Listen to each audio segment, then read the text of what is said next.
और कहा क्या, बहुत गौर करने वाली बात है, क्या कहते हैं, हृदयं मम यो रुद्रः स एवाहं न संशयः पूज्यस्तव सदा सोऽपि ब्रह्मादीनाम् अपि ध्रुवम्। आज से आप मेरे हृदय ही हो जाएंगे और सबके देखने पर साक्षात रुद्र भगवान ने, शिव जी ने ही मुझे प्रणाम किया और तभी से मुझे जगत पूज्य होने का वरदान श्री भोले बाबा ने दिया है और इसीलिए मुझे जगत पूज्य माना गया और वो अपना ही वरदान सत्य करने के लिए सदैव वो भी मुझे प्रणाम करते हैं। तो वस्तुतः वही सबसे उच्च स्थिति में, लेकिन उन्होंने मुझे बनाया है और अपनी बात की रक्षा करने के लिए वही मुझे प्रणाम करते हैं। हाँ, कितनी प्यारी बात है। अच्छा, एक बात सुनिएगा, भोले बाबा के लिए आप लोग एक श्लोक बोला करते हैं और वो श्लोक सबको याद है। आरती के बाद बोलते हैं ना, कर्पूर गौरम करुणावतारम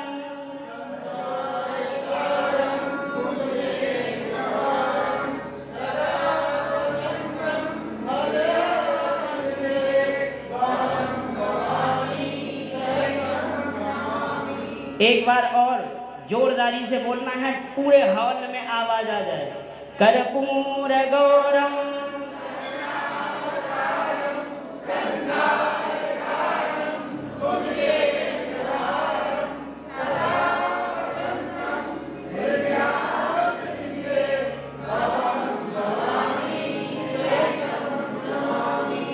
देखिए, ये श्लोक सबको याद है और इस श्लोक में क्या है कि भोले बाबा कैसे हैं, कपूर की तरह गोरे हैं। पर शिव जी के जितने भी चित्र मिलते हैं सब में शिव जी सांवले हैं कि नहीं, सांवले दिखते हैं। और लिखा है श्लोक में कर्पूर गौरम। और नारायण पालन करने के देवता है। अच्छा, आप इतना अंतर समझे, जो मैं बात बता रहा हूं ना, आपको बहुत आनंद आएगा सुन के। पालन करने वाले देवता नारायण हैं, तो नारायण को गोरे होना चाहिए और शिव जी प्रलय करने वाले देवता हैं, तो शिव जी को काला होना चाहिए। बात सही है कि नहीं? पर कर्पूर गौरम है भोले बाबा और नीलांबुजश्याम मलको मलांगम। श्यामल हैं कौन? राम जी और कृष्ण जी। जानते हो क्यों? पहले नारायण गोरे थे और भोले बाबा सांवले थे, लेकिन शिव जी ने इतना नारायण का चिंतन किया, इतना प्रेम करते हैं कि चिंतन करते करते नारायण का स्वयं शिव जी गोरे हो गए, कर्पूर गौरम हो गए। और नारायण ने शिव जी का चिंतन इतना किया कि शिव जी का चिंतन करते करते मेरे नारायण सांवले हो गए। महाराज, मुझे वृंदावन की एक घटना याद आती। जानते हैं, एक बार भगवान श्री कृष्ण राधिका का चिंतन करने लगे और राधा का चिंतन करते करते राधा के ध्यान में इतने मग्न हो गए कि महाराज कृष्ण से राधा बन गए और दिन रात रोते रहते हैं। मैया परेशान, बाबा परेशान, सब लोग परेशान। आखिर के हे कहा गए मेरे लाला को, मेरे कन्हैया को। और इधर राधा रानी ने कृष्ण का इतना चिंतन किया कि स्वयं को कृष्ण समझने लग गई। और महाराज कभी माखन चोरी करने के लिए चली जाती हैं और कभी ग्वालों के साथ में, और महाराज पुरुषों का साथ श्रृंगार करके रहने लगी। ऐसे एक दूसरे के प्रेमी हैं महाराज कि जैसे भगवान भोलेनाथ सदैव नारायण का चिंतन करते हैं और नारायण शिव का, उसी प्रकार राधा कृष्ण रटत रटत कृष्ण भई और कृष्ण रटत रटत राधा राधा। एक दूसरे के प्रेमी और एक दूसरे के पूरक हैं। राम जी ने जब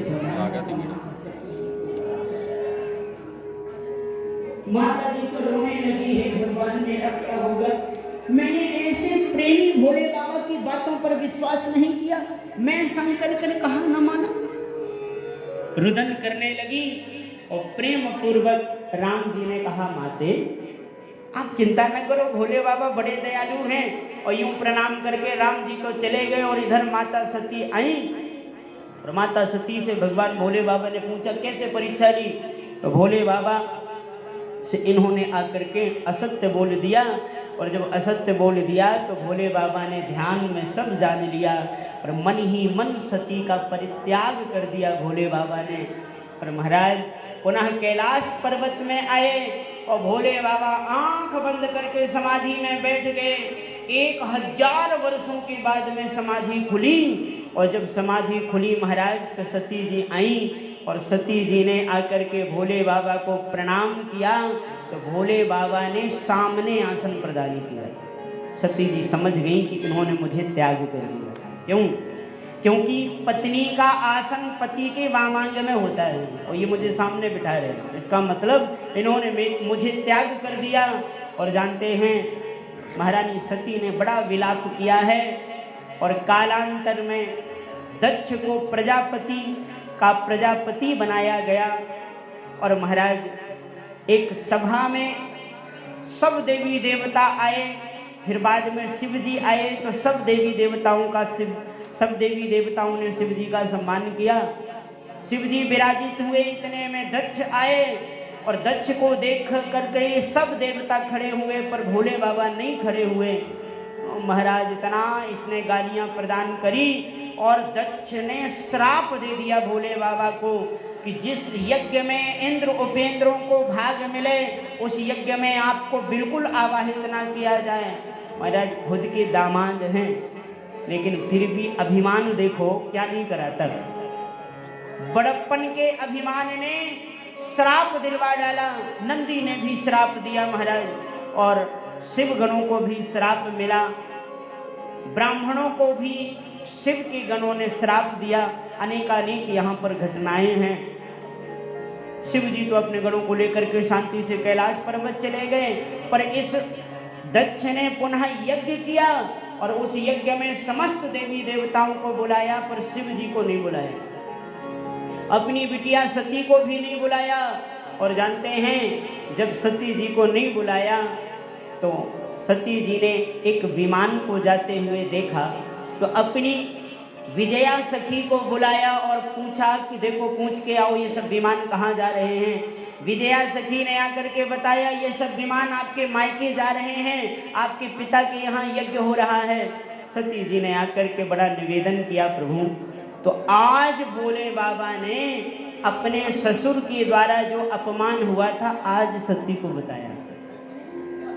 एक बात सुनिएगा, हमारे परम पूज्य श्री सद्गुरुदेव भगवान, आप जिनका दर्शन कर रहे हैं सामने, हमारे सद्गुरुदेव भगवान हमेशा एक बात कहते हैं कि भैया गृहस्थ व्यक्ति को चाहिए कि ससुराल में जो यदि कदाचित कोई अपमान वाली बात हो जाए तो उसे घर आकर के अपने घर के सदस्यों से नहीं बताना चाहिए, खास करके अपनी पत्नी से तो बिल्कुल नहीं कहना चाहिए।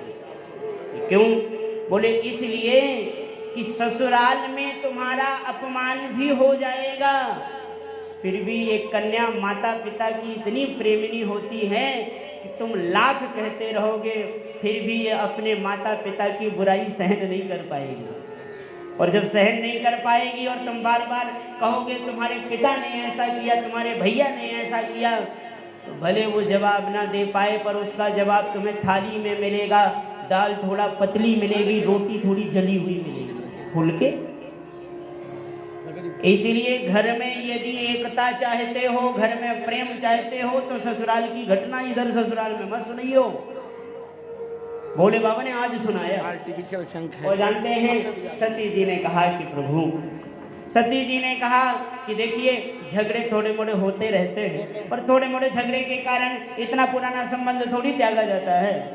तो आप मुझको आज्ञा प्रदान करिए, मैं जाऊं और मैं जाकर के और अवश्य ही मैं जाकर के अपने पिता को डांट लगाऊंगी और मेरे पिता कान पकड़ करके क्षमा मांग लेंगे, वो फिर आपको भी ले जाएंगे। लेकिन भोले बाबा ने स्पष्ट कह दिया, सुनो सती, आवत ही हर से नहीं, नैन नहीं सने, तुलसी कहाँ न जाइए, कंचन बरसे। चाहे जितना भी होए पर सम्मान ना होए वहां मत जाओ। सती जी ने कहा कथा में तो जाना चाहिए। हाँ बोले कथा में जाना चाहिए, यज्ञ में जाना चाहिए। तो ठीक है मैं जा रही हूँ। और सती जी ने शिव गणों को भेज करके वहां भेजा। और जानते हैं सती जी वहां गई और सती जी का किसी व्यक्ति ने सम्मान नहीं किया। और जब किसी ने सम्मान नहीं किया और सती जी ने यज्ञ में जाकर के देखा, तो यज्ञ भवन में जब जाकर के देखा तो शिव जी का कोई स्थान नहीं था। शिव महापुराण में सती जी ने कई श्लोकों में देवताओं पर संभाषण किया। सती जी ने कहा, हे नारायण और ब्रह्मा जी, आपके रहते मेरे शिव जी का सम्मान नहीं हुआ, निश्चित ये यज्ञ नष्ट होने वाला है। पिता को डांट फटकार लगा। वो शिव, अरे जिनका 2 अक्षर का पावन नाम कोई किसी कारणवश से कह दे, शिव शिव कोई भूल करके भी कह दे, तो उसके सारे पाप नष्ट हो जाते हैं। ऐसे शिव जी से आपने द्वेष किया। और सती जी ने रोष पूर्वक भगवान शिव का ध्यान किया और योगाग्नि में समाधि लगा करके योग अग्नि में अपने शरीर को भस्म कर दिया। बोल शंकर भगवान की जय हो। हाहाकार मच गया महाराज। शिव के गणों ने यज्ञ को नष्ट करना चाहा तो भृगु जी ने रक्षोहण मंत्र की शक्ति से भगाया। और इधर कुछ गण बच करके शिव जी के पास गए और शिव जी ने क्रोध में भर करके सती दाह का समाचार सुन करके अपनी एक जटा उखाड़ी और जटा उखाड़ करके पृथ्वी में पटकी तो वीरभद्र नामक गण प्रकट हो गए महाराज। और वीरभद्र ने कहा कि मुझे क्या आज्ञा है महात्मन। भगवान शिव ने कहा, जाओ, नारी का अपमान हुआ है और उस यज्ञ को अपमान करने के लिए किया गया है, इसलिए जाओ यज्ञ को नष्ट करके आओ, यजमान का भी वध करके आना। और जितने देवता उस अपमान में सम्मिलित हैं जरा उनको भी सबक सिखा करके आना। और वीरभद्र गए हैं महाराज। और वीरभद्र ने पूरे यज्ञ को विध्वंस किया और यज्ञ को विध्वंस करके दक्ष की गर्दन काट करके यज्ञ कुंड में स्वाहा कर दी। और महाराज सब देवताओं को भी अंग भंग करके, सुनो, शिव महापुराण में वीरभद्र और नारायण का युद्ध वर्णन है। कभी मौका मिलेगा तो मैं विस्तार से आपको सुनाऊंगा, बड़ा विस्तार से प्रसंग है। लेकिन अंत में नारायण को स्तंभित कर दिया है वीरभद्र ने। और महाराज यज्ञ को विध्वंस करके ये पुनः आए हैं। सारे खंडित देवता भगवान भोले बाबा की शरण में गए हैं।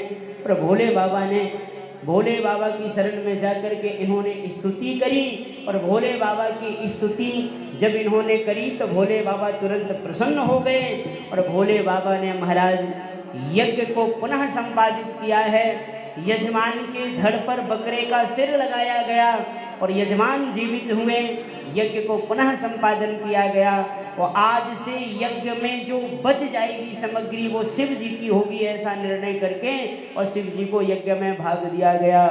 बोल भोले शंकर भगवान की जय हो। और इस प्रकार से सती जी का पावन चरित्र हम लोगों ने श्रवण किया। आइए अब हम लोग बड़े ही भाव से भोले बाबा के ब्याह के बारे में हम लोग श्रवण करें।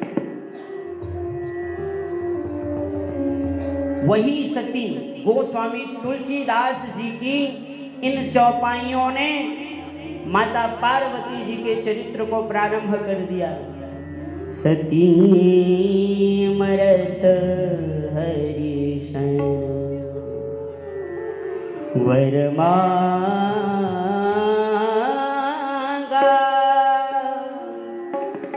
जन्म जन्म शिव पद अनुरागा अनुरागा, जन्म जन्म शिव पद अनुरागा।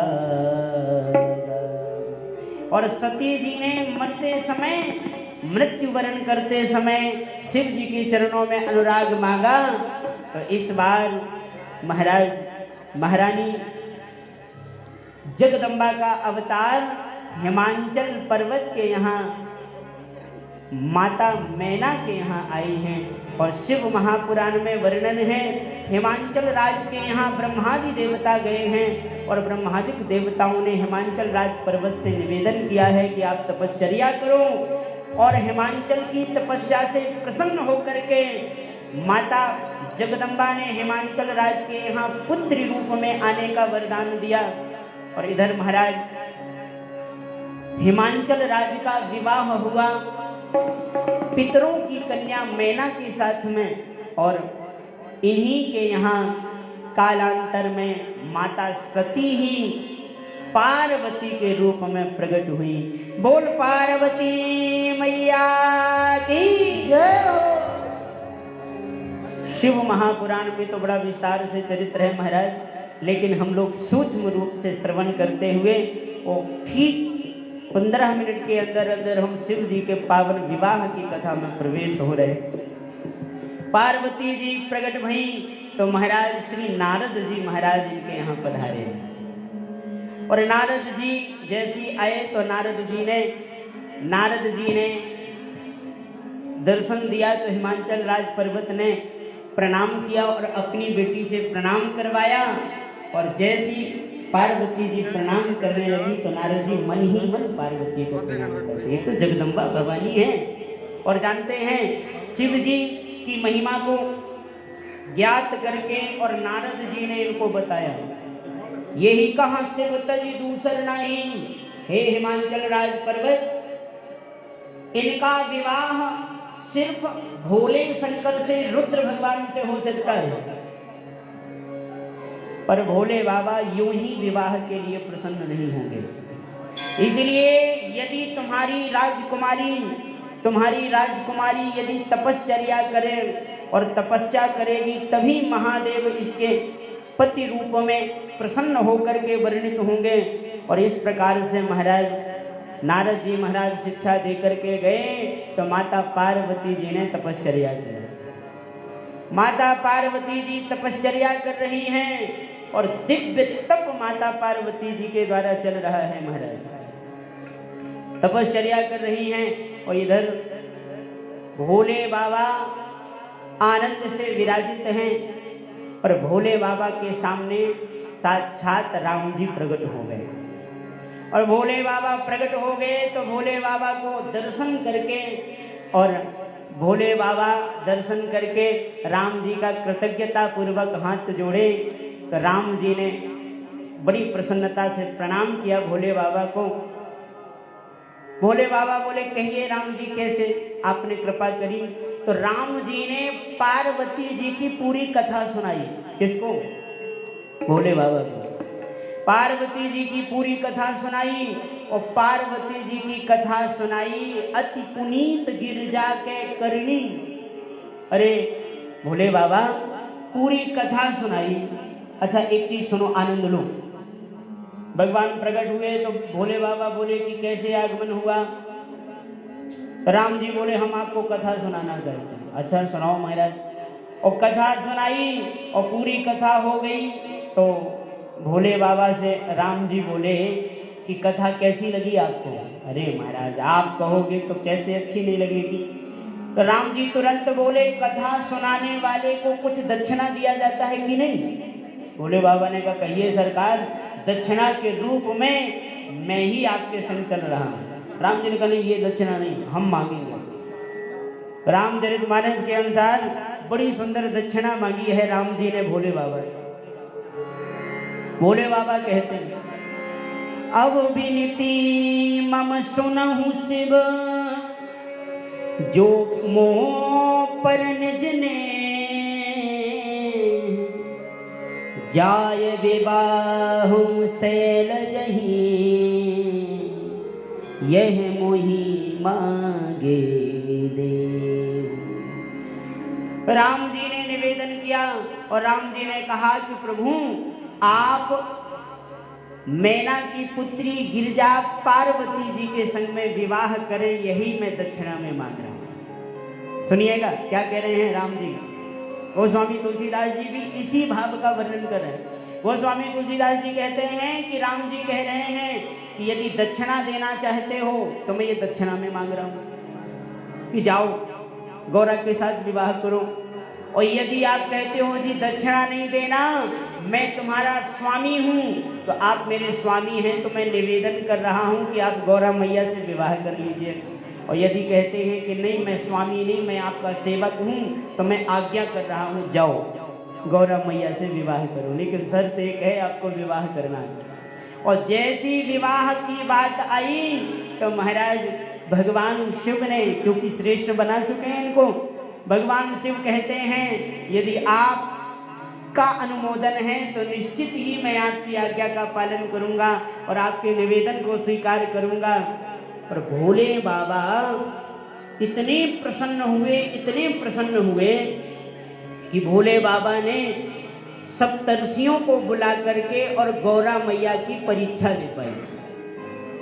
बहुत गौर से सुनिएगा, बस 10-15 मिनट की बात है। थोड़ा आज मैंने कल आपसे पहले ही कह दिया था कि कल आप लोग थोड़ा समय लेकर के आइए, हमने कहा था ना आपसे, तो थोड़ा सा बस शिव जी का विवाह है, थोड़ा तो लगेगा भाई, है ना। और सुनो, कोई भी इस गेट के बाहर मत निकलना। कहो क्यों?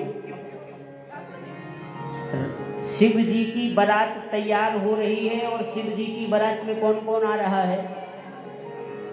भूत प्रेत जिंद बेताल डांकनी साकनी यक्ष खबीस,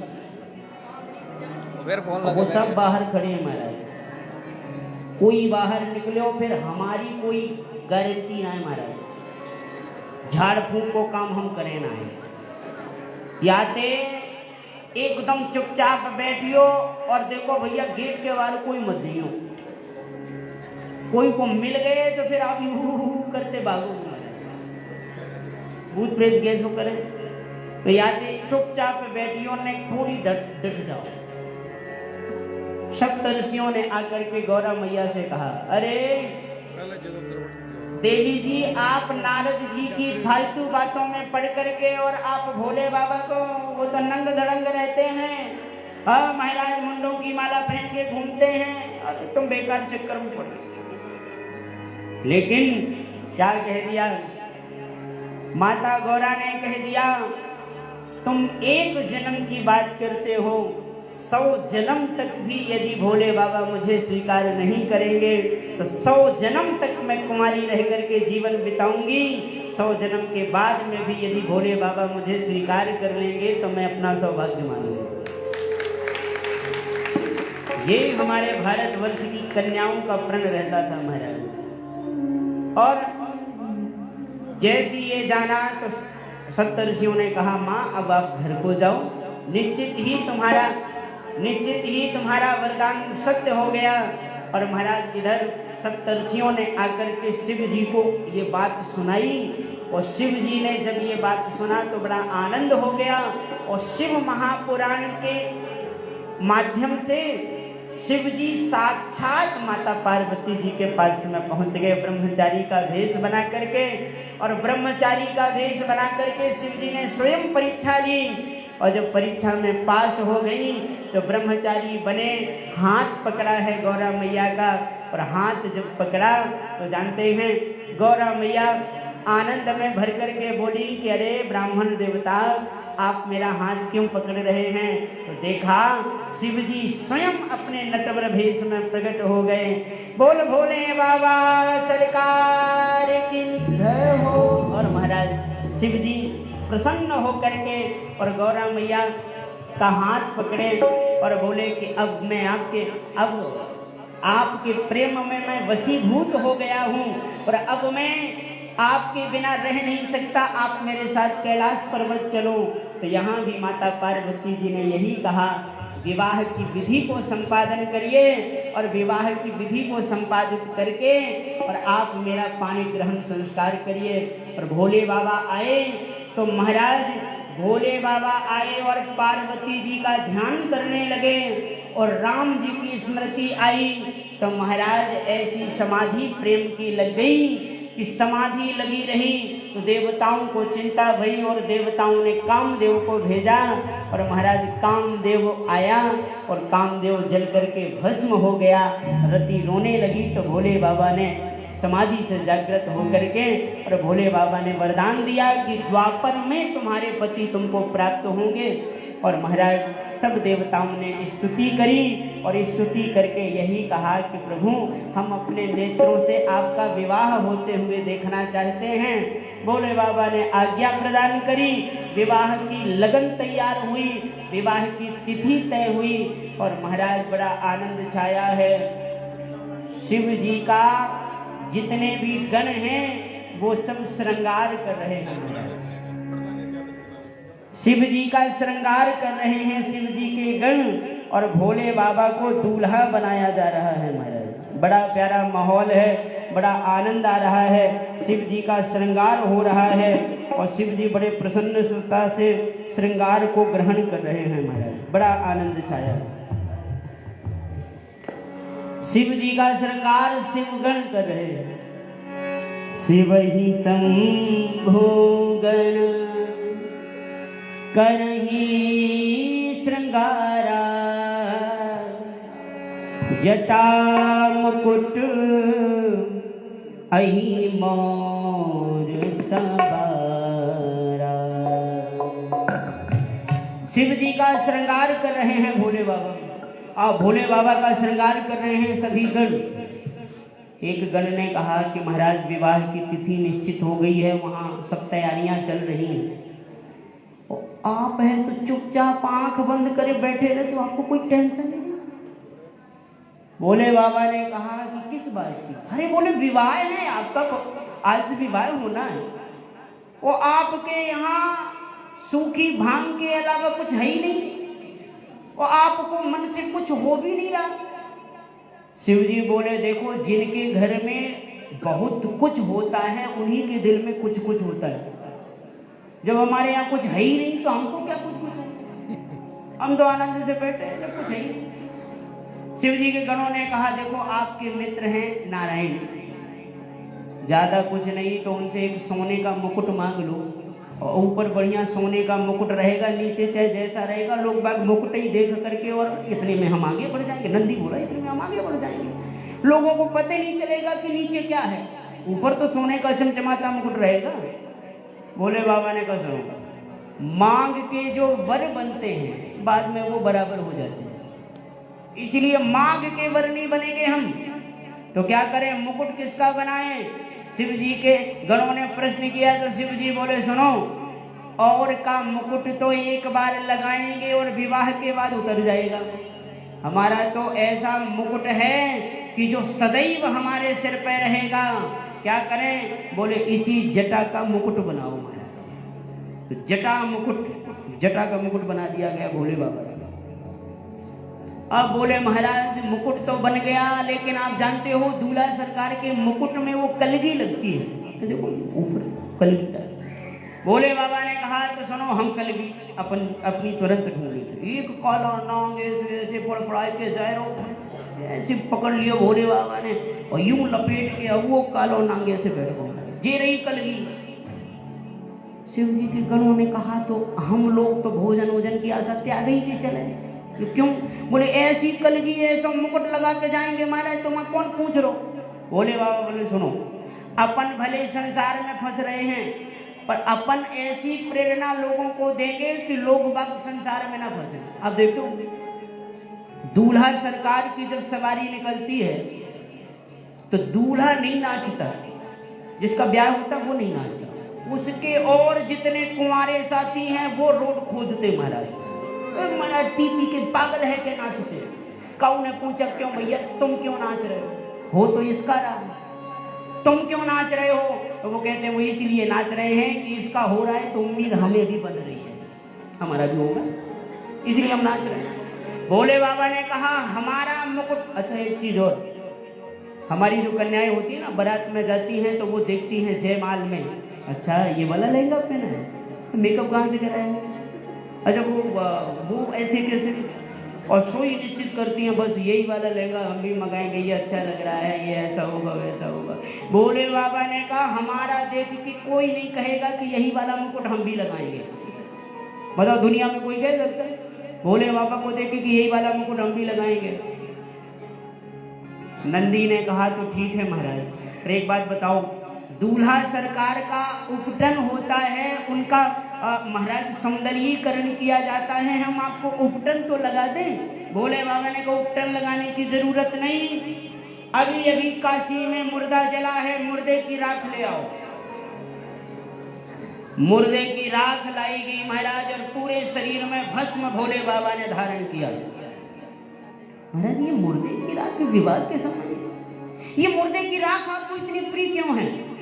भोले बाबा ने कहा बात एक दिन की है, हम जा रहे थे एक जगह तो कोई भगवान का भजन नहीं कर रहा था, पर ये जो जला है ना इसको लोग कंधे में लेके जा रहे थे और पीछे वाले कह रहे थे राम नाम सत्य है, राम नाम सत्य है, राम नाम सत्य है।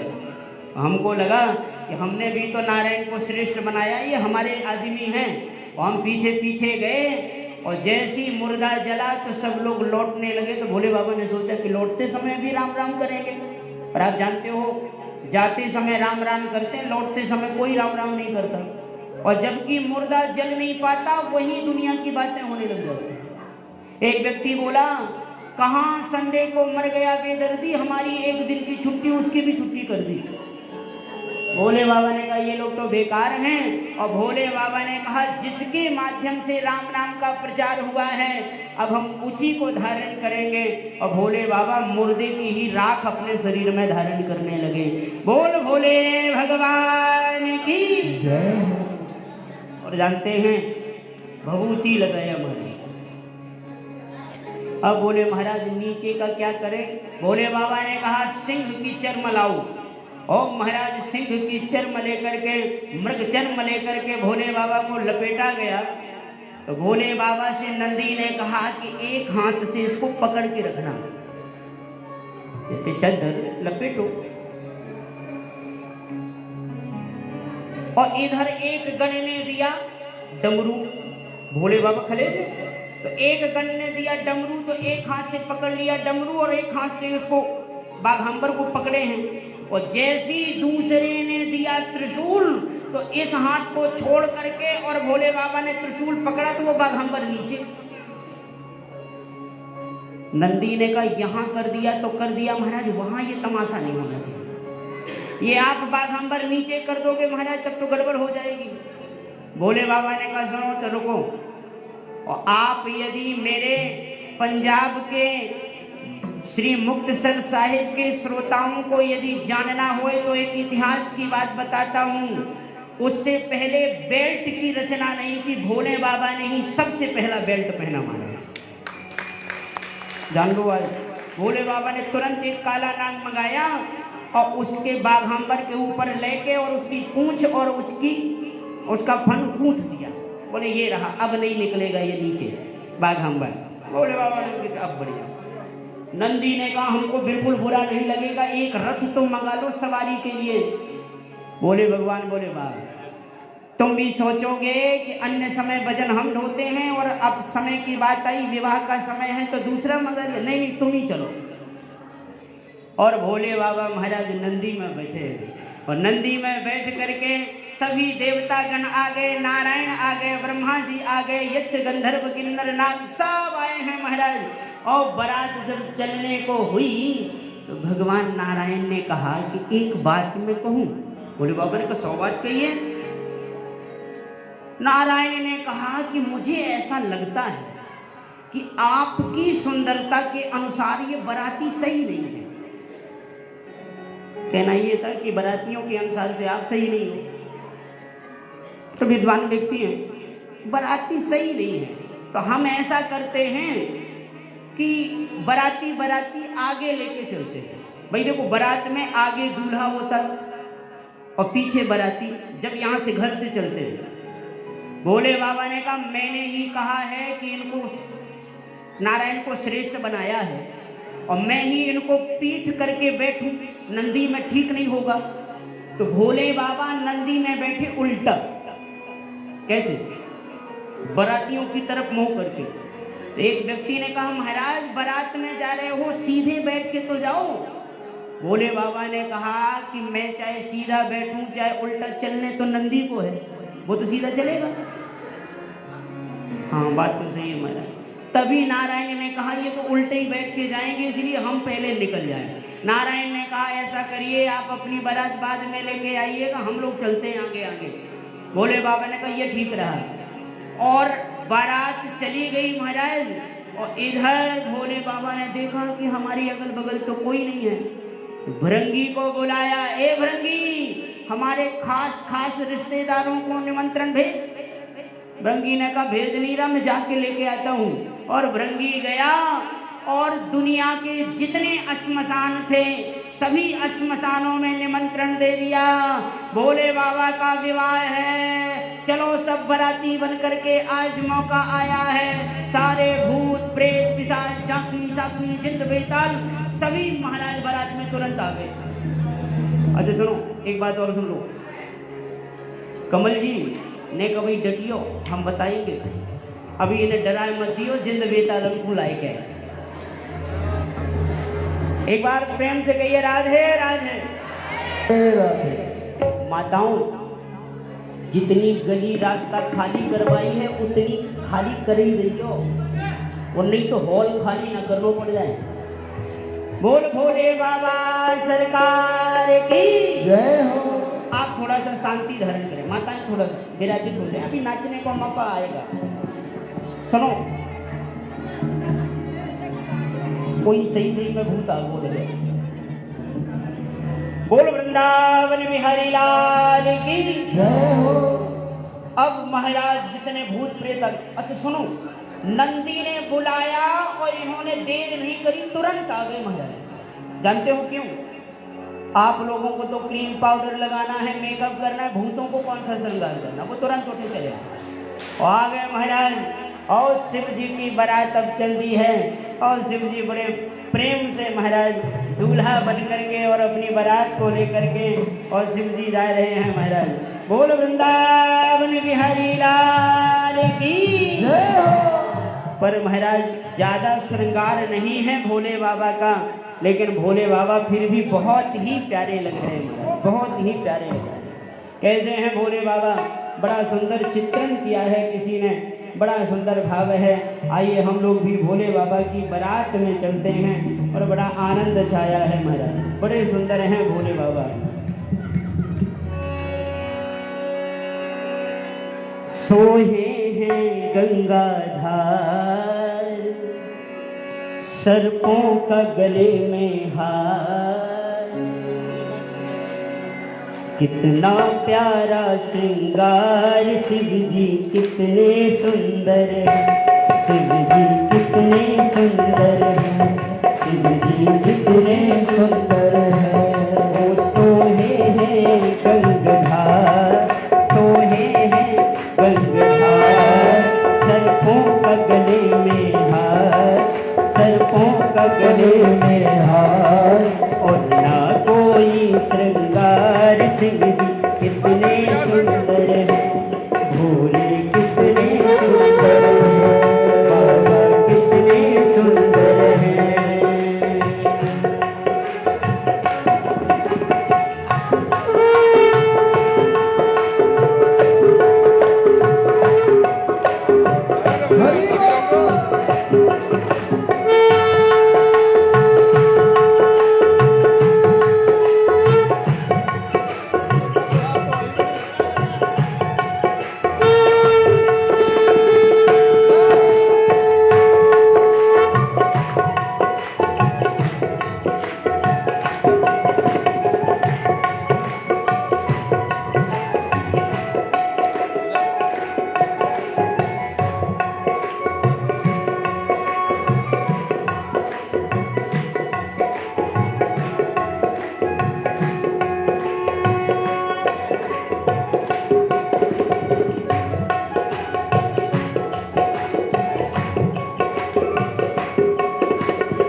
अरे नंदी में हो के सवार, नंदी में हो के सवार, चले हैं शिव गौरा ब्याहन को। नंदी में हो के सवार, चले हैं शिव गौरा ब्याहन को। नंदी में हो के सवार, चले हैं शिव गौरा चले शिव गौरा को। नंदी में हो के सवार, नंदी में हो के सवार, चले शिव गौरा को। नंदी में हो के सवार, चले शिव गौरा को। चले शिव गौरा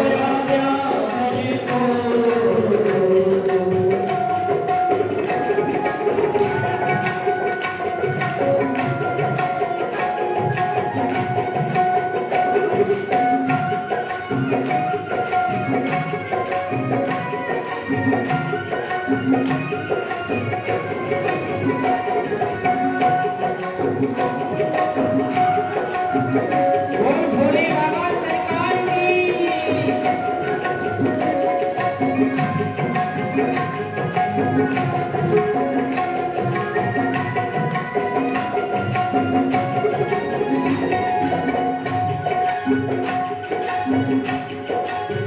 साथ में भूतों की, साथ में भूतों की टोली गजब है। साथ में भूतों की टोली गजब है। नाच गावे करो ऐसा गजब है। नाच गावे करे देखो कैसा गजब है। नाच गावे करे देखो कैसा गजब है। नाच गावे करे देखो कैसा मच गया, मच गया, मच गया हाहाकार, चले शिव गौरा को। मच गया हाहाकार, चले शिव नंदी में हो के सवार, चले शिव गौरा को। नंदी में हो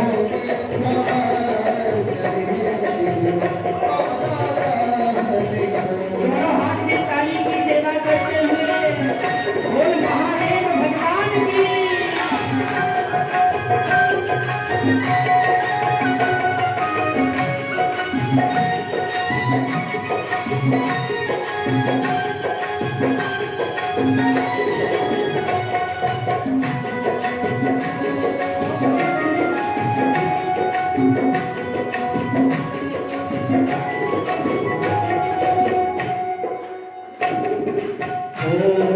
नंदी में हो के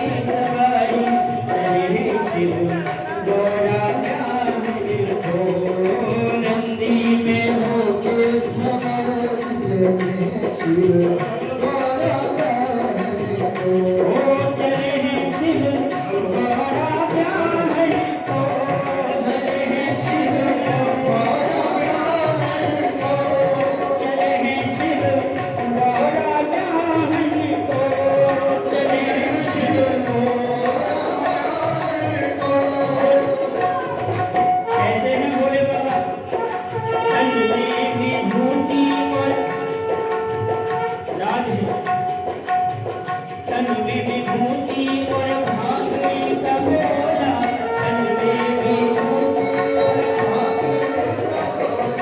भाग भोले का मस्त है चोला, भाग भोले का मस्त है चोला, भाग बाबा का मस्त है चोला, भाग बाबा का मस्त है चोला। अमित कृष्ण जय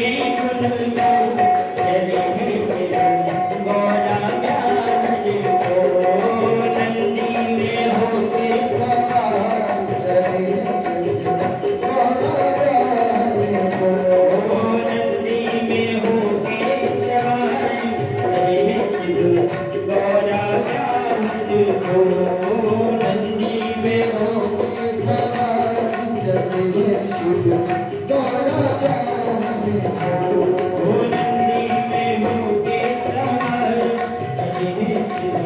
गौरा ज्ञान को नंदी में होके सवार, गौरा ज्ञान को नंदी में होके सवार, गौरा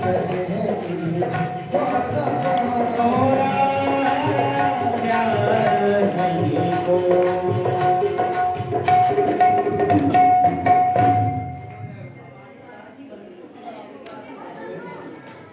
बोल दूल्हा सरकार की जय हो। सिर्फ 2 मिनट के लिए बैठ जाओ, सिर्फ 2 मिनट के। अरे भाई बारात आई है तो घरातियों को जनमासी की व्यवस्था कर लें दो भाई। सामान लोग रहे थे नहीं, मैं भी तो नहीं बोल दूल्हा सरकार की। आप सभी बैठ जाओ भैया, जितने लोग हैं थोड़ा बैठ जाओ, दूल्हा सरकार का दर्शन करो और थोड़ा बैठ जाओ। बारात जब आने वाली होती है ना तो घरातियों को बड़ी टेंशन होती है, और जो सयाने लोग होते हैं ना वो महाराज बेचारे बड़े टेंशन में आ गए। अरे भाई क्या कर रहे हो, जन्माष्टमी की व्यवस्था किया कि नहीं किया? और जाओ कुछ लोग जा करके बारात आएगी तो उनको जन्माष्टमी में पहुंचा देना। अब कुछ लोग चले और जन्माष्टमी के पास खड़े हो गए। आगे आगे बारात में कौन आ रहा था? नारायण भगवान। नारायण भगवान को देख करके सबने प्रणाम किया और बोले अच्छा आप ही बाराती हैं तो यहाँ जन्माशा है, यहाँ रुकिए। नारायण ने कहा हम बाराती नहीं है, हम भी तमाशा देखने आए हैं, आनंद करने आए हैं। बाराती तो अभी पीछे आ रहे हैं, हिम्मत है तो खड़े रहना। अरे हिम्मत की क्या बात है, आए हैं तो हम उनकी व्यवस्था करके जाएंगे। और महाराज सब लोग खड़े हैं कि बाराती आ जाए तो जन्माशय की व्यवस्था करें। और बारात जैसी शिव जी की देखी महाराज, भूत प्रेत हु करके चले आ रहे हैं। जितने घराती थे महाराज शोर मचा के भागो। पर उसमें से कुछ सयाने खड़े थे, अरे भाई देखो भागना नहीं चाहिए। लेकिन उन सयानों की भी सिट्टी पिट्टी गुम तब हुई जब बिना सिर का एक बाराती सामने खड़े होकर कहता है ठहरने का कहाँ इंतजाम है। वो व्यक्ति सोचने लगा कि इसके सिर नहीं है, ये बोल कौन रहा है। सोई इतना घबरा गया, हाथ जोड़ के ऐसे कब ये कह रहे किसकी औकात जो तुम्हें ठहरा दे, पूरा नगर तुम्हारा, जहाँ ठहरना है ठहर जाओ। अब महाराज जो बारातियों को ठहरा के गया था ना घर पे, तो जैसी घर पे गया तो वो ऐसे कर दिए। लोगों ने पूछा भाई क्या बात है, तुम्हारे शरीर में वाइब्रेशन क्यों हो रहा है? बाराती आ गए, कहता आ गए, ठहर गए। अरे बोले भाई उनके खान पान की व्यवस्था करो, वो आ गए हैं ठहर गए हैं। कहता है हम ही सब करें, तुम भी जाओ, तुम भी देखो। अब जब नाश्ता वगैरह लेकर के गए घराती कुछ लोग, तो दूर से ही जब शिव जी की बारात को देखा तो महाराज रसगुल्ले का टब दूर से ही फेंक के डाल दिया, ले लो अपनी सुविधा अनुसार। गजब हो गया महाराज। घर घर लड़कों ने जाकर, अब जब छोटे छोटे जो बच्चे होते हैं ना वो जल्दी देखने जाते हैं बाराती कैसे हैं, दूल्हे कैसे, ये कैसा वो कैसा। और जब लड़कों ने देखा महाराज चिल्ला के, और जब घर आए तो मैया ने पूछा क्यों, इधर आओ जल्दी आओ, ये बताओ बारात कैसी है। लड़के ने कहा बारात कैसी है यदि सुनना है तो सबसे पहले दरवाजा बंद करो। क्यों दरवाजा क्यों बंद करो? अरे करो जो हम बोल रहे हैं, दरवाजा बंद करो। अब हमें बेड में लेटना है, लेट गए। 5-6 रजाई या घर में जितनी रजाई हैं सब हमारे ऊपर डाल दो, सब डाल दिया। अरे बोले भाई बताओगे भी कैसी है बारात? तो रजाई के अंदर से लड़का कह रहा है कि बारात कैसी है मैं ये नहीं बता सकता, पर बारात के दर्शन का फल जरूर बताऊं। क्या है? बोले जो उस बारात को देख करके भी जीवित रह जाएगा समझ लेना ब्रह्मा ने उसे अमर बना दिया है। तुम लोग ताली बजाए, वहां मर पड़ी है महाराज, बहुत सामने करिए और तुम ताली बजाए। अब घर घर में अब राजा की बेटी का विवाह कौन कह दे कि कैसा दामाद आया है। अब महाराज बारात को संदेशा भेजा गया है कि द्वार चार की व्यवस्था है। बाराती जनवास से सज धज करके और द्वार में पहुंचे, माता मैना आरती उतारने के लिए तैयार है। उनको सजना धजना क्या है महाराज? हाँ, क्रीम पाउडर वगैरह तो सबसे पहले ही उन्होंने लगा दी थी जितनी थी। और महाराज सब बाराती चल रहे हैं और माता मैना लिए आरती खड़ी है। अब थोड़ा सा 2 मिनट आप समझना और सुनना। माता मैना ने बुला लिया नारद जी को, नारद जी यहाँ आओ, हमको तो जान पहचान है नहीं, हमने तो देखा सुना है नहीं, तरह आप परिचय कराना। और जैसे ही माता मैना आरती लिए खड़ी हैं और सबसे आगे बारात में चल रहे हैं भगवान नारायण। और भगवान नारायण को जैसी मैना मैया ने देखा, अच्छा ये है दूल्हा सरकार? नारद जी ने कहा माता जी छोटी बात है, ये तो उनके एक मित्र हैं, सखा हैं और सेवक भी हैं, ये दूल्हा सरकार नहीं। मैना महारानी ने कहा वाह नारद जी महाराज, जब सखा ऐसे मित्र ऐसे तो दूल्हा सरकार कैसे होंगे? हाँ हाँ माता जी। अब इतने में ऐरावत हाथी में बैठा इंद्र निकला और इंद्र को देख करके माता मैना ने कहा ये दूल्हा सरकार? नारद जी ने कहा फिर छोटी बात कर दी माता जी, ये तो उनके सेवक हैं, स्वर्ग लोक के राजा हैं, ये सब संभालते मानते उनका काम धाम। अरे वाह महाराज, आपने मेरी बिटिया के लिए कितना सुंदर वर ढूंढा है। हाँ देखो आप। अब इतने में कुबेर जब निकले तो माता मैना ने कहा ये है दूल्हा? नारद जी ने कहा ये तो उनका बही खाता संभालने वाले व्यक्ति हैं, ये दूल्हा बुला नहीं है। आप क्यों माता जी? जितने देवता आते हैं सबको मना करते जाते हैं नारद जी। अब नारद जी ने जान लिया कि अब भोले बाबा आने वाले हैं। नारद जी ने सोचा अब मुझे यहाँ से निकलना पड़ेगा। क्यों आ रहे हैं? नारद जी बोले माता जी अब जो आएंगे वही दूल्हा सरकार हैं और धैर्य धारण किए रहना। जानते हो नंदी में सवार होकर के भोले बाबा आए तो नंदी में भी उल्टा बैठे थे, तो भोले बाबा का दर्शन तो हुआ नहीं। ब्राह्मणों ने पहले नंदी का पूजन कराया। नंदी का पूजन जब हुआ तो भोले बाबा मुस्कुरा करके नंदी की पीठ ठोक के बोले देख ले उल्टा बैठने का फायदा तेरा तो हो ही गया, अब हमारा राम जाने। अब कहें भाई दूल्हा सरकार का पूजन करो, तो दूल्हा सरकार को पूजन करने के लिए दूल्हा सरकार का मुखड़ा तो दिख नहीं रहा, तो एक ने कहा दूल्हा सरकार का मुख देखना है तो पहले नंदी को उल्टा करो। उल्टा बैठे ना, तो बोले दूल्हा सरकार को सीधा करो। बोले दूल्हा सरकार को सीधा करने के लिए पहले नंदी को उल्टा करो। नंदी को उल्टा करके घुमाया गया और महाराज ब्राह्मणों ने कहा हाँ माता यही दूल्हा सरकार। और मैया ने आरती करना था। अच्छा देखो आरती का जो नियम होता है तो चरणों से प्रारंभ किया जाता है। आरती ऐसे नहीं आप लोग कई लोग जैसे फुलझड़ियां घुमा रहे हो, आरती नीचे से शुरू करी, नीचे तो सब कुछ जीत जाए। और जैसी मुख में आई आरती तो ऊपर काला नाग और उसने आग देखा तो फूंक मारी बुझाने के लिए। वो जैसी फुसकारे और नाग तैसी मैया ने आरती की थाली फेंक फांक करके भगी। महाराज कलश वाली भाग गई और महाराज हाहाकार मच गया और बेटी को गोद में बिठा करके अनेक प्रकार का रुदन करने लग गई। तब आकर के नारद जी ने और महाराज श्री ब्रह्मा जी ने आकर के समझाया कि ये तो उनका नाटक चल रहा है, नटवर भेष हैं, वो बड़े सुंदर हैं, बड़े प्यारे हैं, बड़े अच्छे हैं, साक्षात त्रिलोकीनाथ हैं। तो माता मैना ने कह दिया तो बोल दो उनसे, यदि विवाह करना होए तो सुंदर बन के आए, वरना भगवान भी होंगे तो भी मैं अपनी बिटिया का विवाह नहीं करने वाली। और महाराज भोले बाबा से आकर के प्रार्थना किया गया और भोले बाबा ने अपना सौंदर्य प्रकट किया है और सुंदर स्वरूप धारण करके आए हैं और भोले बाबा का सुंदर विवाह संपादन हो गया है, हो रहा है।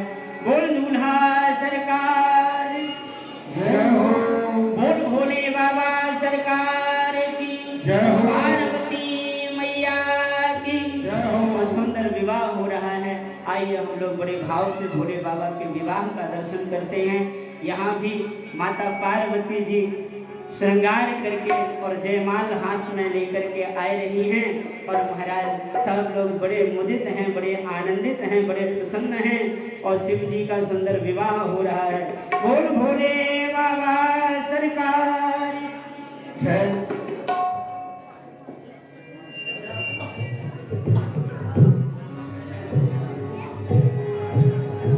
ਇਸ ਤੋਂ ਪਹਿਲਾਂ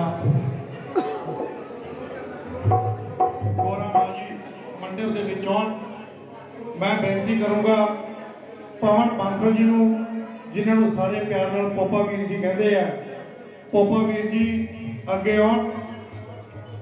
ਪਵਨ ਬਾਂਸਲ ਜੀ, ਜਿਨ੍ਹਾਂ ਨੂੰ ਸਾਰੇ ਪਿਆਰ ਨਾਲ ਪੋਪਾ ਵੀਰ ਜੀ ਕਹਿੰਦੇ ਆ, ਅੱਗੇ ਆਉਣ। ਇਧਰ ਦੀ ਆ ਜਾਓ, ਅੱਗੇ ਇਧਰ ਦੀ।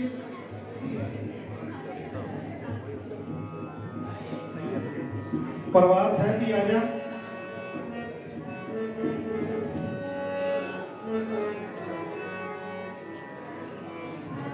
कृष्णा पंडित जी भी आ जा।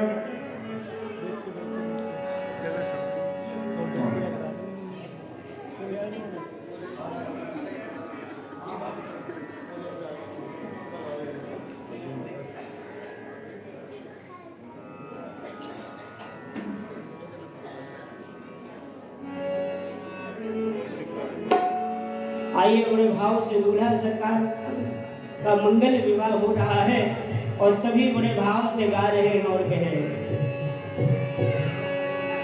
हो गलियां जरा सजा दो,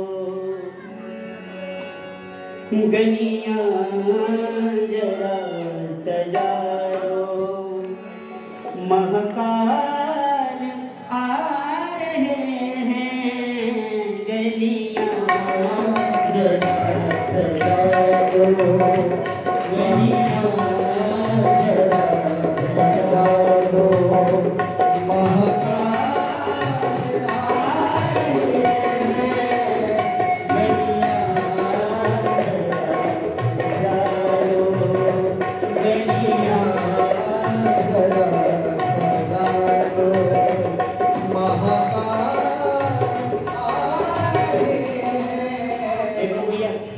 ये जो बराती आएगा बैठ जाए, आगे जो माताएं हम वो बैठ जाए, कुर्सी में खड़ा कर दीजिए दोनों को, कुर्सी में पकड़ के कुर्सी में आप बैठ जाए। यजमान चीजें भी जो है थोड़ा सा किनारे हो जाए, सबको दर्शन होने दो, पहले जयमाल हो जाए, इसके बाद में फिर पानी ग्रहण संस्कार हो। हाँ, अब माता पार्वती जी जयमाल पहना रही हैं भोले बाबा को। मंगलम भगवान विष्णु मंगलम गणेश मंगलम पुंडरीकाक्ष मंगलाय तनो हरि। बोल नारी की, बोल गणेश भगवान की। विराजित कर दो। अब हमारे मुख्य यजमान जी के द्वारा आदेश पंडित जी पूजन कराएं और इधर सभी गा रहे हैं बड़े भाव से। ओ दूल्हा इधर पधारो, दूल्हा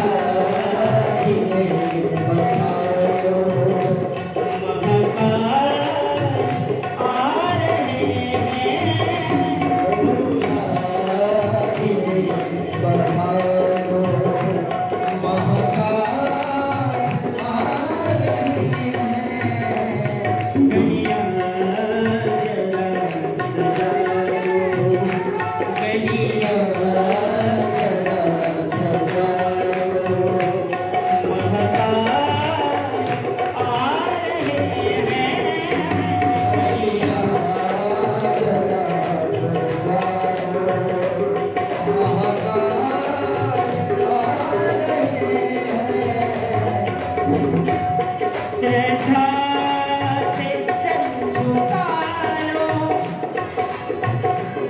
श्रद्धा से सर झुका लो, महाकाल आ रहे हैं। श्रद्धा से सर झुका लो, महाकाल आ रहे हैं। गलियां जरा सजा दो, गलियां जरा सजा दो, महाकाल आ रहे हैं। गलियां जरा सजा दो, महाकाल आ रहे हैं। गलियां जरा सजा दो, गलियां जरा सजा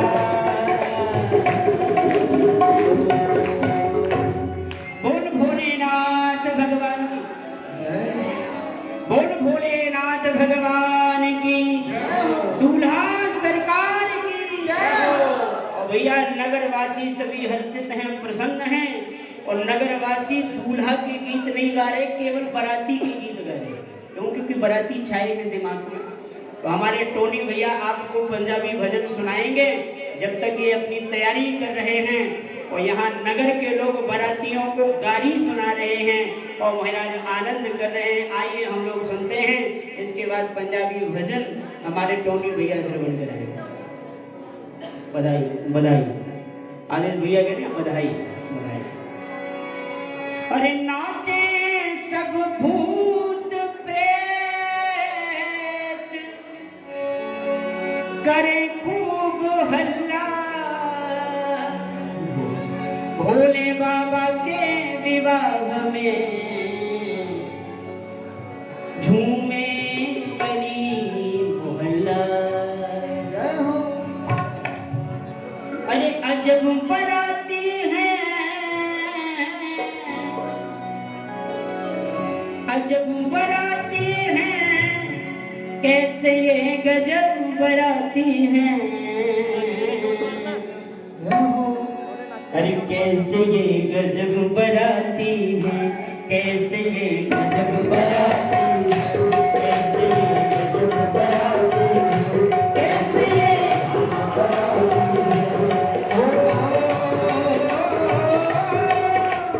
देख के इनके रूप रंग, देख के इनके रूप रंग, देख के इनके रूप रंग, हैरान कराती है।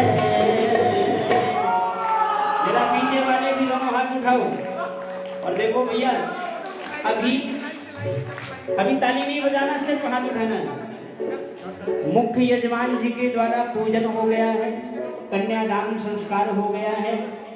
आप लोग भी एक एक करके और बारी बारी से शिव जी के पूजन के लिए आ सकते हैं और शिव जी का पूजन कर सकते हैं। लेकिन ये देख के कि जब यहाँ एक महिला कर रही है पूजन, जब वो चली जाए तब आराम से, या तो आरती के बाद बड़े भाव से गा रहे हैं सब लोग और कहते हैं, हरे देख के इनके रूप रंग, हैरान कराती है, कैसे ये अजब बराती है, कैसे ये अजब बराती है, कैसे ये अजब बराती है, अजब बराती है, कैसे ये अजब बराती है, अजब बराती है, कैसे ये अजब बराती है, कैसे ये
कैसे ये कैसे ये कैसे ये गजब बराती है, कैसे ये गजब बराती है, कैसे ये गजब बराती है।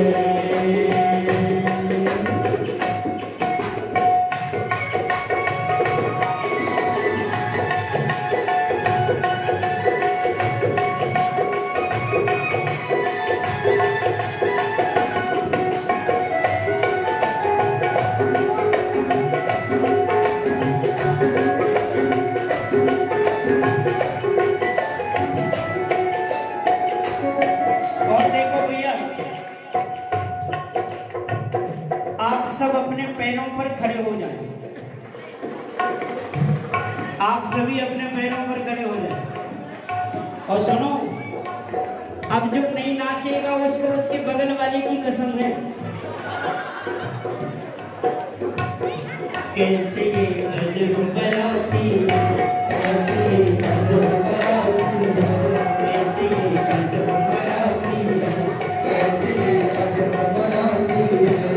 ओ कोई है हट्टा कट्टा, कोई है हट्टा कट्टा, लिए कोई सिल और बट्टा, लिए कोई सिल और बट्टा, होट रहे भांग के गोले, होट रहे भांग के गोले, कहीं जय भोले भोले, कहीं जय भोले भोले, कहीं जय भोले भोले, कहीं जय भोले भोले, कहीं जय भोले भोले। ओ हम के गोले पी करके, हम के प्याले पी करके, अखियां मदमाती हैं। जरा दोनों हाथ उठाइए पीछे वाले भी। और सुना नहीं क्या, जो नहीं नाचेगा उसको उसके बगल वाले की कसम है। और कैसे ये गजब बराती है, कैसे ये गजब बराती है, कैसे ये गजब बराती है।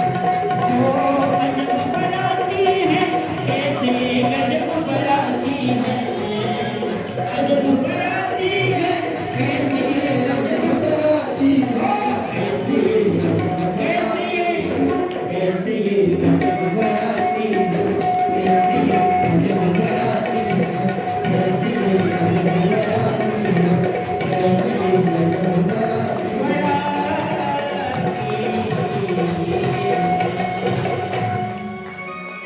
बोल भक्तवत्सल भगवान की। अब हमारे टोनी भैया जी आपको सुंदर बधाई सुना रहे हैं। सारी संगत अपने अपने स्थान ਤੇ ਬੈਠ ਜਾਏ ਇੱਕ ਵਾਰ। ਸਾਰੀ ਸੰਗਤ ਨੂੰ ਹੱਥ ਜੋੜ ਕੇ ਬੇਨਤੀ ਹੈ, ਕੋਈ ਵੀ ਅੱਗੇ ਨਾ ਹੋ, ਆਪਣੀ ਆਪਣੀ ਜਗ੍ਹਾ ਤੇ ਬੈਠ ਜਾਓ। ਸਭ ਤੋਂ ਆਰਤੀ ਕਰਵਾਈ ਜਾਏਗੀ, ਸਭ ਤੋਂ ਮੱਥਾ ਟਿਕਵਾਇਆ ਜਾਊਗਾ। ਪਰ ਕੋਈ ਵੀ ਭੈਣ ਭਰਾ ਇਸ ਤਰ੍ਹਾਂ ਦੀ ਗਲਤੀ ਨਾ ਕਰੇ ਕਿ ਅਵਸਥਾ ਖਰਾਬ ਹੋ ਜਾਏ। ਸਾਰੀ ਸੰਗਤ ਨੂੰ ਹੱਥ ਜੋੜ ਕੇ ਬੇਨਤੀ ਹੈ, ਆਪਣੇ ਆਪਣੇ ਸਥਾਨ ਤੇ ਬੈਠੋ, ਆਪਣੇ ਆਪਣੇ ਸਥਾਨ ਤੇ ਬੈਠ ਜਾਓ। सारी संगत तो मत्था टिकाया जाएगा, सारी संगत तो प्रणाम करवाया जाएगा, सारी संगत तो आरती करवाई जाएगी। इस तो बाद बधाई होएगी। बधाई तो बाद ਜਿਹੜੀਆਂ ਜਿਹੜੀਆਂ ਭੈਣਾਂ ਦੀਪਕ ਲੈ ਕੇ ਆਈਆਂ ਆਪਣੀ ਆਪਣੀ ਥਾਲੀ ਉਂਗਲੀ ਕਰਨਾ। ਦੀਪਕ ਜਗਾਉਣ ਤੋਂ ਬਾਅਦ ਆਰਤੀ ਕੀਤੀ ਜਾਏਗੀ। ਭਾਈ ਜੀ ਤੁਹਾਨੂੰ ਕਹਿ ਰਹੇ ਆ ਆਪਾਂ ਨੂੰ ਬੈਠੇ ਵਧਾਈ ਹੋਏਗੀ। ਵਧਾਈ ਤੋਂ ਬਾਅਦ ਆਰਤੀ ਹੋਏਗੀ। बधाई दें टोनी शर्मा जी। हमारे कमल जी जैन चुन्नी लेकर सभी से बधाई देने की आ रहे हैं। सो अपनी अपनी पॉकेट बाबा भोलेनाथ की शादी है, दिल खोल करके बधाई का नाम दीजिए। शादी की सुनने के में आई, और शादी की सुनने के में आई, परिवार वालों दे दो बधाई। शादी की सुनने के में आई, परिवार वालों दे दो बधाई। दे दो बधाई हमें, दे दो बधाई, दो बधाई हमें, दे दो बधाई, दे दो बधाई हमें, दे दो बधाई, दो बधाई हमें, दे दो बधाई।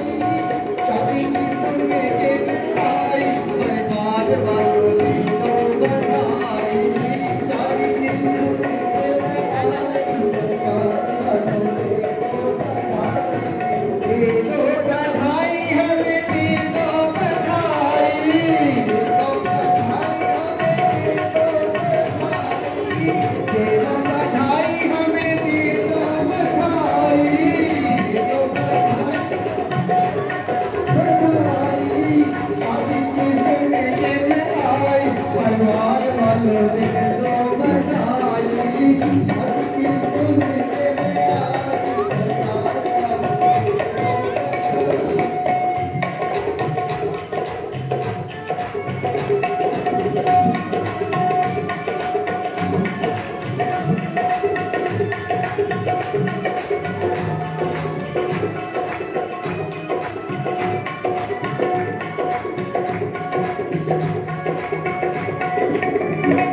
महंगाई बहुत हो चुकी है।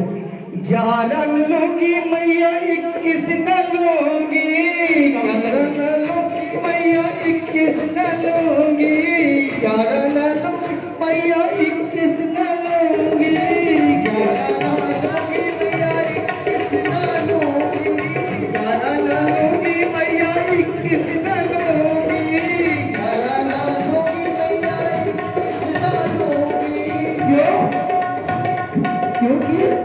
क्योंकि हो गई है बहुत महंगाई, परिवार वालों दे दो बधाई। हो गई है बहुत महंगाई, परिवार वालों दे दो बधाई। दे दो बधाई हमें, दे दो बधाई, दे दो बधाई हमें, दे दो बधाई, दे दो बधाई हमें, दे दो बधाई, दे दो बधाई हमें, दे दो बधाई। शादी की सुने के मैं आई, परिवार वालों दे दो बधाई। शादी की सुने के मैं आई, परिवार वालों दे दो बधाई। बागे बिहारी जय हो तुम्हारी, बागे बिहारी जय हो तुम्हारी, बागे बिहारी जय हो तुम्हारी, जय हो तुम्हारी लाला, जय हो तुम्हारी, जय हो तुम्हारी लाला, जय हो तुम्हारी, जय हो तुम्हारी लाला, जय हो तुम्हारी, जय हो तुम्हारी लाला, जय हो तुम्हारी।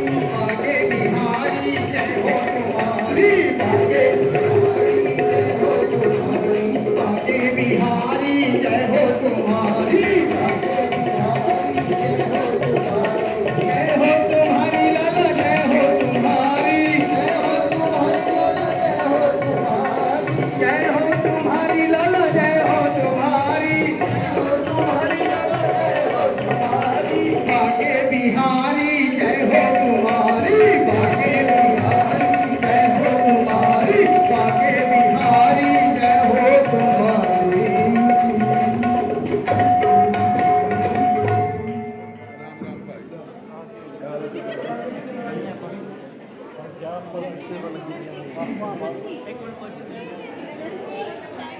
ਇਸ ਤੋਂ ਬਾਅਦ ਜਿਹੜੀਆਂ ਮੇਰੀਆਂ ਭੈਣਾਂ ਆਪਣੇ ਦੀਪਕ ਲੈ ਕੇ ਆਈਆਂ, ਦੀਪਕ ਪ੍ਰਜਵਲਿਤ ਕਰ ਲਓ ਔਰ ਆਰਤੀ ਉਤਾਰਨੀ ਹੈ।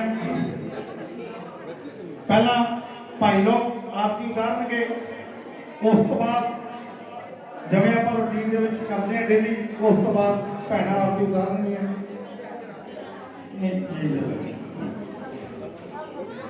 एक मिनट पहला भाई लोग आरती उतारेंगे, उस तो बाद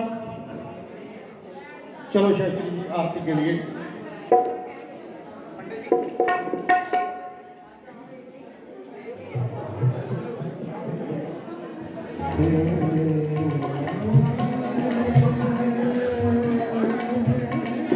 हरि ओम, हरि ओम। चंद्रमा मनसोदाय सिद्धोः सूर्यो वजायत, श्रोत्राणश्च प्राणश्च मुखादग्निरजायत। जय शिव ओंकारा, भोले हरि शिव ओंकारा। ब्रह्मा विष्णु सदा शिव, भोले भोलेनाथ महाशिव। अर्धांगी धारा, ओम हर हर हर महादेव। शिव ओंकारा, हरे हरे शिव ओंकारा। ब्रह्मा विष्णु सदा शिव, ब्रह्मा विष्णु सदा शिव। हरिभांगी धारा, ओम शिव ओंकारा।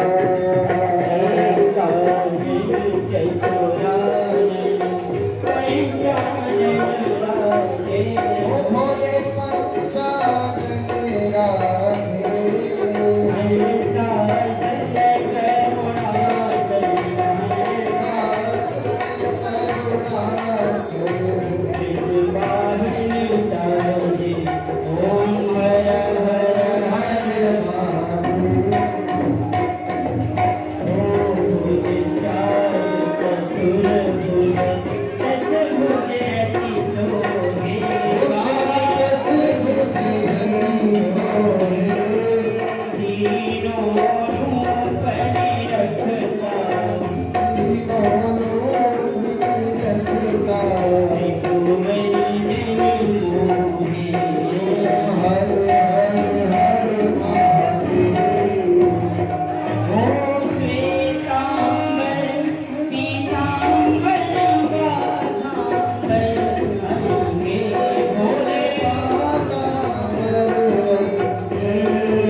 शिव भोग लगा सबकी माटी भरी ओम हर हर ओम जय शिव ओंकार बोले हरे शिव ओंकार जय बोले बोले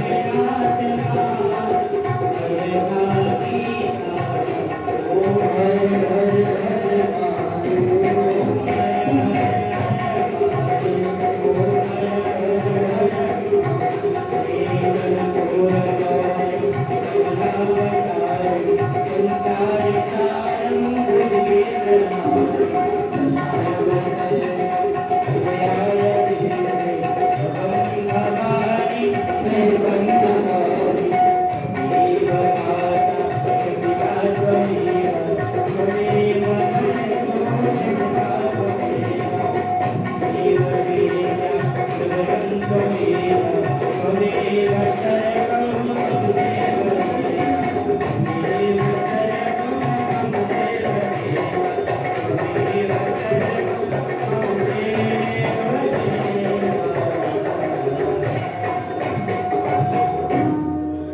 ਇਸ ਤੋਂ ਬਾਅਦ ਜਿਹੜੀਆਂ ਭੈਣਾਂ ਕੋਲ ਦੀਪਕ ਹੈ ਸ਼ਵਾਲਿਆਂ ਦੇ ਵਿੱਚ ਜਾ ਕੇ ਦੀਪਕ ਵਿਰਾਜਮਾਨ ਕਰਦੇ ਹਨ ਸ਼ਵਾਲਿਆਂ ਦੇ ਵਿੱਚ ਔਰ ਸਾਰੀ ਸੰਗਤ ਬੈਠ ਕੇ ਪ੍ਰਸ਼ਾਦ ਲਏਗੀ ਖੜੇ ਨਹੀਂ ਹੋਣਾ ਕਿਸੇ ਨੇ ਵੀ ਸੇਵਾਦਾਰ ਤੁਹਾਡੀ ਸੇਵਾ ਦੇ ਵਿੱਚ ਹਾਜ਼ਰ ਹੈ ਪ੍ਰਸ਼ਾਦ ਲੈ ਕੇ ਤੁਹਾਡੇ ਕੋਲੇ ਪਹੁੰਚ ਰਹੇ ਆ ਸ਼ਵਾਲਿਆਂ ਦੇ ਵਿੱਚ ਜਾ ਕੇ ਦੀਪਕ ਵਿਰਾਜਮਾਨ ਕਰ ਦਿਓ ਤੁਹਾਡੇ ਵੀ ਪ੍ਰਸ਼ਾਦ ਵੰਡੋ ਰਾਜੂ ਜੀ ਪ੍ਰਸ਼ਾਦ ਵੰਡੋ सारी संगत बैठ जाए बैठे में प्रसाद मिलेगा